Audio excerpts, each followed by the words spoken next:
എല്ലാ ഇലക്ഷനിലും എനിക്ക് അവർ കൂടുതൽ ഭൂരിപക്ഷം തന്നു. അങ്ങനെയാണ് ഈ 5 ഇലക്ഷൻ എനിക്ക് തന്നത്. എൻ്റെ വോട്ട് അവർ കുറച്ചിട്ടില്ല. എനിക്കത് കുടുംബം പോലെ, എൻ്റെ വീട് പോലെയാണ്.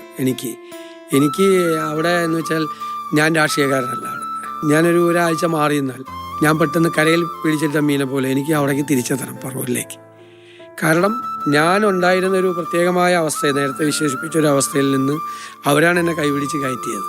പിന്നെ എന്നെ അവർ ചേർത്ത് നിർത്തിയിട്ടില്ല, കൂടുതൽ എന്നോട് സ്നേഹം കൂടിയിട്ടില്ല. ഒരു വല്ലാത്ത ഹൃദയബന്ധമാണ് എനിക്ക് അവിടെയായിട്ടുള്ളത്. ഇപ്പോഴും പ്രായമായ ചില ആളുകളൊക്കെ ആശുപത്രിയിൽ അഡ്മിറ്റ് ആയി കഴിഞ്ഞാൽ അപ്പോൾ പറയും മക്കളോട്, ഇപ്പോൾ അവനോട് വരാൻ പറയണമെന്ന് പറയും. അതൊരു സ്നേഹത്തിൻ്റെ ഒരു ആഴമാണ്. ഈ ഒരു 30 വർഷമായിട്ടുള്ള അവിടുത്തെ ബന്ധം എന്ന് പറയുന്നത് എനിക്ക് പറഞ്ഞറിയിക്കാൻ പറ്റാത്ത, എൻ്റെ ജീവിതത്തിലെ എൻ്റെ ഏറ്റവും വലിയ ഒരു സ്വകാര്യമായ എൻ്റെ ഏറ്റവും വലിയ പിന്തുണയും എല്ലാം. 2011 ഞാൻ മന്ത്രിയാവുന്നൊക്കെ എല്ലാവരും പറഞ്ഞു. മന്ത്രി ആയില്ല. അപ്പോൾ എന്നോട് എല്ലാവരും വിളിച്ചു പറഞ്ഞു, സാർ ഇങ്ങോട്ട് പോരെ, ഞങ്ങളില്ലേ ഇവിടെ കൂടെ എന്ന്. ഞാനപ്പോൾ തിരിച്ചു പറവൂരിലേക്ക് വന്നപ്പോൾ അവർ, ഞങ്ങൾക്ക് മന്ത്രിയായില്ലെങ്കിലും നിങ്ങൾ ഒരുപോലെയാണ് എന്ന് പറഞ്ഞു. അപ്പോൾ അനിയനെ പോലെ, മകനെ പോലെ, സഹോദരനെ പോലെയൊക്കെ ഒരു നോക്കിക്കണ്ടില്ല. ഞാൻ അർഹിക്കുന്നതിനേക്കാൾ കൂടുതൽ അവരെന്നെ സ്നേഹിക്കുന്നുണ്ട്. എന്നെ കീഴ്പ്പെടുത്തി കളഞ്ഞു.